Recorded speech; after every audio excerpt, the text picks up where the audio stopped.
Hi hello வணக்கம். Scam ஸ்டோரியோட 5th டே. 1,80,000 பே பண்ணுமா, பே பண்ணலையா? பே பண்ணுங்க. பே பண்ணதும் அடுத்தது என்ன ஆச்சுன்னா, பே பண்ணதுக்கப்புறம் இவ்வளோ பே பண்ணிட்டோமே, நமக்கே தான் ஃபுல்லாக பார்சல் வரணும், நம்ம யாருக்கும் இஷ்யூ பண்ண வேண்டாம் அப்படின்னு ஒரு மைண்ட் செட் வந்துருச்சு வேற. அதுக்கப்புறம் என்ன பண்ணாங்க, என்ன ஒரு மெசேஜும் இல்லை, ஃபோன் கால்ஸும் இல்லைன்னு சொல்லிட்டு நான் ஃபோன் பண்ண பிறகு, மேம் உங்களுக்கு ஒரு மெயில் வந்திருக்கு பாருங்க, ரிசர்வ் பேங்க்லேருந்து ஒரு மெயில் வந்திருக்கு பாருங்க.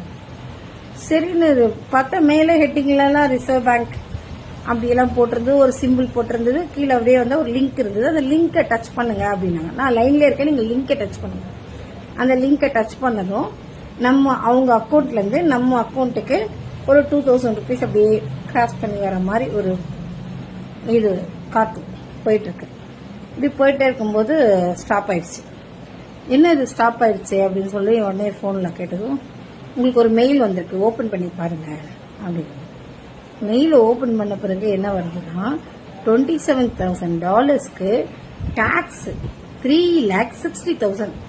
இதை நான் பே பண்ணாதான் எனக்கு இந்த மணி ஃபுல்லாக டிரான்ஸ்ஃபர் ஆகும், இல்லைன்னா டிரான்ஸ்ஃபர் ஆகாது. டிரான்ஸ்ஃபர் ஆகிறத ஸ்டாப் பண்ணிடுவாங்க. அப்போ நான் என்ன பண்ணணும் யோசிச்சோம். இது